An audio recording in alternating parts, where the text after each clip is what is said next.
Okay, onegaishimasu. So tonight we're just looking at a quick way to clean your katana, your sword. It really depends on the quality of sword that you have.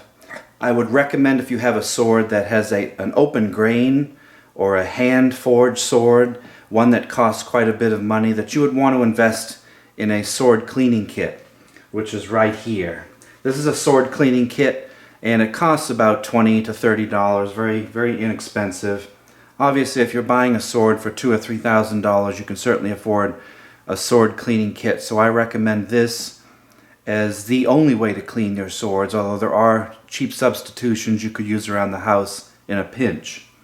So this is a sword cleaning kit for $25 or $30. You can clean any type of sword that you wish with this, again, depending on the open grain and the quality of the sword.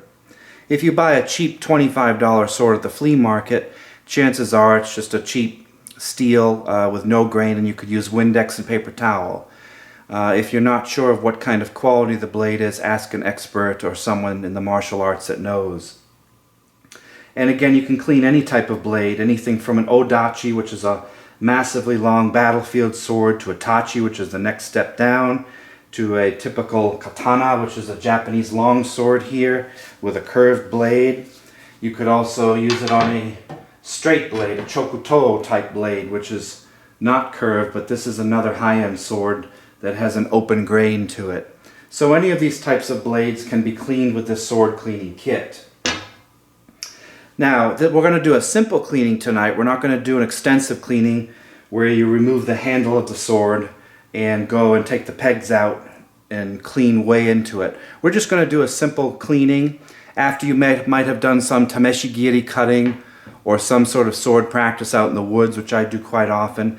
Anytime you do any cutting, you want to clean the sword immediately after, because there's a lot of acidity in different things that you might cut, different plants or different bamboos or things. You want to make sure you clean the sword immediately, or it can very quickly rust.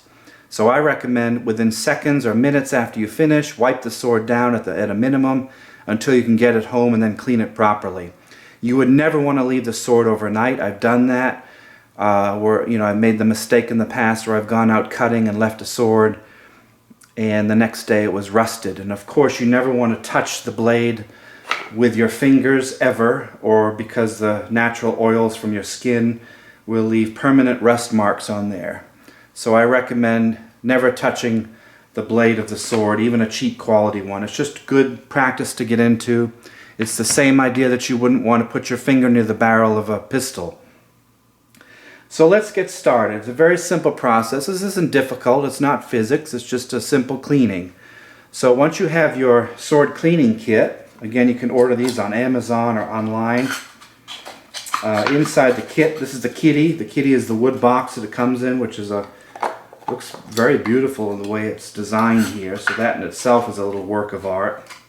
Inside here you have the hammer that we're not going to use tonight, but you can see that this screws apart here, and you can use these to remove the pegs of the sword and the tsuka handle, but we're not going to use this tonight. We don't need it.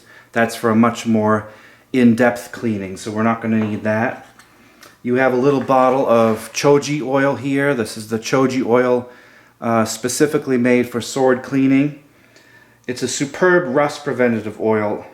It's not clove oil, which may cause your blade to rust. It's a special oil just for the sword. Some people substitute this with camellia or mineral oil of some sort. I've even heard of people using a gun oil, a ballast oil or something to clean. But again, I only recommend using the oils that come with the kit, because you're guaranteed to know that that's not going to affect and ruin your blade at all. So this is the choji oil.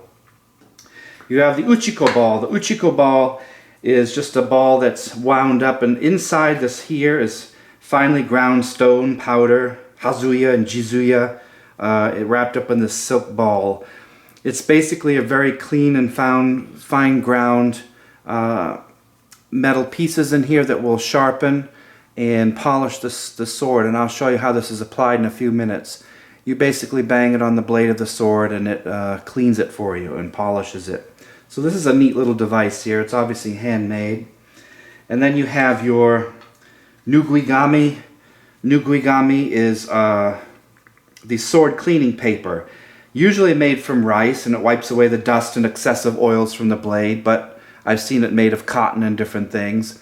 Some people can ask if you can substitute these. You can. I've heard of some people using coffee filters to clean their sword blades, and some people I've heard using a high quality paper towel as long as it doesn't have dyes and perfumes in it.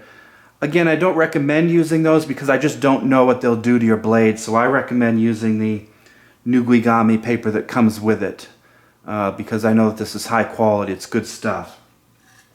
So that's basically what's in the kit. So you get your sword ready. You want to have a nice clean space. Tonight I'm just going to clean this high quality wakizashi here. Wakizashi is another name for the companion sword of the samurai. Samurai often carried 3 swords in that military class. They would carry the long katana, then they would carry the wakizashi and a shortened tanto knife. The wakizashi is considered the secondary weapon of the samurai. So from here you have the different parts of the sword, which I'll go over with you very quickly. Right here is the suka. The suka is the handle of the sword. And the wrapping, which you've seen in many movies, is called suka-ito. And a lot of the times it's made from cotton or even a satin of some sort. Up here is the kashira, which is the pommel of the sword, usually very decorative, which holds the suka-ito on. And of course that could be used as a weapon as well to attack. You have this is called the tsuba. I'm just going to remove, this is the scabbard of the sword. Is called the saya. Saya is the scabbard. Obviously it's just made of a high quality wood with a nice piano black finish on it. This is the sageo, or the wrapping, which you can use for many different things, so you don't need that on the sword, but this one just has it. It's a good idea when you draw the sword to not pull the handle out, but to move the saya away. So if you notice a lot good quality sword person will pull the saya away from the hilt of the sword rather than the other way around. This frees up the blade from its enclosure. As you see here, this is the tsuba. The tsuba is the sword guard, and a lot of people think that it's to keep the sword from hitting you from the opponent, which is possible. It does save your hands a little bit. It can protect them. But the main use of this tsuba guard is to keep your hands from sliding down the blade. And that's the point of the tsuba here. Then you have the habaki is the little collar here, which holds the blade on. It's called a habaki. Different parts of the blade. It gets really detailed. But if you notice here, this is the mune is the spine or the back of the sword. This is the non-sharp part. And then you have the ha. The ha is the sharp part, razor sharp. I mean, we're talking, could cut just about anything. So that's the sharp part of the sword. You obviously don't want to get your hand near that. You have the hamon. The hamon, if you have a real good quality sword, is this ridge right here, this clouded pattern, which is done by clay in the tempering and the folding process, which makes this part of the sword very hard, whereas this part with the different types of steels is much softer. So the sword is made of different metals combined to have a hard and a softness to it. And again, you can go online and research all of this. And then you have the bohi here, which is the little blood groove. At the end of the sword, this is called the boshi, which is the end of the sword here. And then you have the kisaki as the very tip. And it's just a beautiful work of art here. This particular wakizashi costs about $600 to $800 depending on who you buy it from. This is a great quality sword. It's not something you're going to find at Walmart, so I recommend cleaning these at least once a month. Again, unless you do a lot of cutting, you could clean it perhaps even daily or weekly. If you don't clean them, they could rust just with humidity, so you want to really watch your swords and keep them in a nice, cool, dry place. You don't want to leave it in your car overnight. So from here, let's get started on the cleaning of this particular sword. I'm just going to take some of this paper here, this nugigami, and the first thing you want to do is keep the edge away from you, just like you were cleaning a gun. You wouldn't have the gun pointed towards you. So I have it away from me. I take a piece of the cloth and I just put it right on the back, on the spine, very gently removing the oil and residue and dirt from the sword, turning it around, Getting all that grime off of there. Obviously not cutting yourself. Just do that a couple times to get the dirt and grime off. Now you have a bare naked sword here. There it is. Not rocket science, it's quite simple.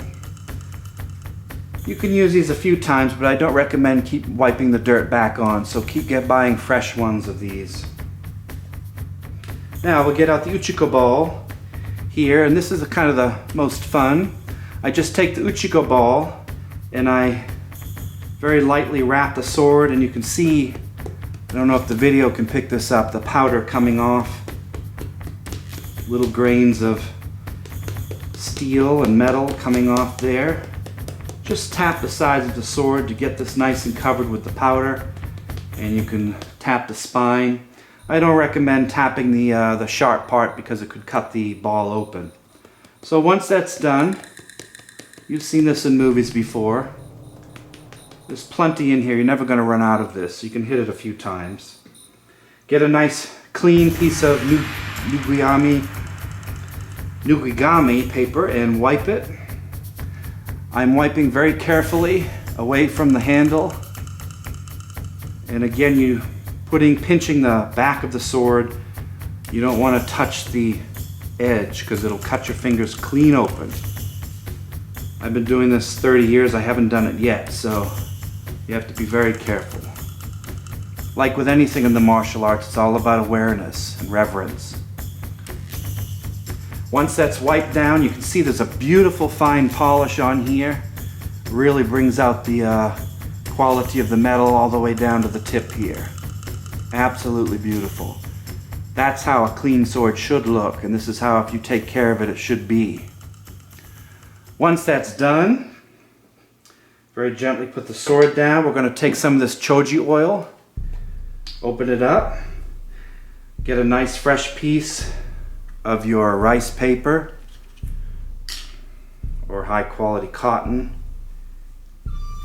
Some people apply the oil directly to the blade. I don't recommend that. I recommend just taking this and barely dousing a little bit of oil onto the paper. That's all you need. A little bit goes a long way. Take the katana or wakizashi or yari spear or naginata, whatever you're cleaning, and gently apply a nice coat of the choji oil. This will protect the blade from rusting, dirt, and impurities.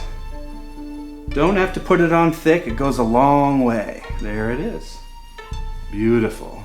Very beautiful. Work of art. Thing of beauty. Some people call it the soul of the samurai. I can see why.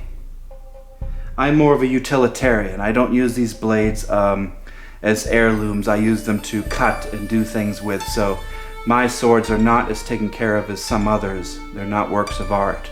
I wouldn't hesitate to take this out in the woods right now and use it. That's just my particular philosophy. Others will disagree. So there you go. You have the beautiful oiled wakizashi, and the blade is just absolutely stunning here. Once you're done, you can admire it for a second, show your family or friends or whatever you want to do. Now I'm going to return it to the saya. So from here, the mouth of the saya is called the koiguchi, carp's mouth. You can see the shape of it here. I want to take the blade and very gently put it here. Blade is always up. Very, very carefully, I slide the saya up to the handle, the tsuka. I don't want the sharp part to touch this part or it'll cut open the saya. So very carefully I'm pushing gently back till it clicks in, it's ready to go.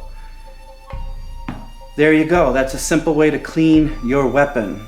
I recommend again that you clean these as often as you wish. It should be a meditative process. It should be a way to relax at the end of the day. Obviously keep children and pets away while you're doing this. However, it's much safer than most other weapons. It only has one edge, so don't ever be afraid of it. That's a very, very, very quick and simple way to clean your katana or any type of open-faced metal or forged blade. This is Todd of Ryotoshi Norcross signing off. May you always use your blade for goodness and truth and justice, and may you never have to use it to protect yourself or your family. Remember, these are weapons, these are tools of the samurai. They should be revered and not butchered or abused in any way.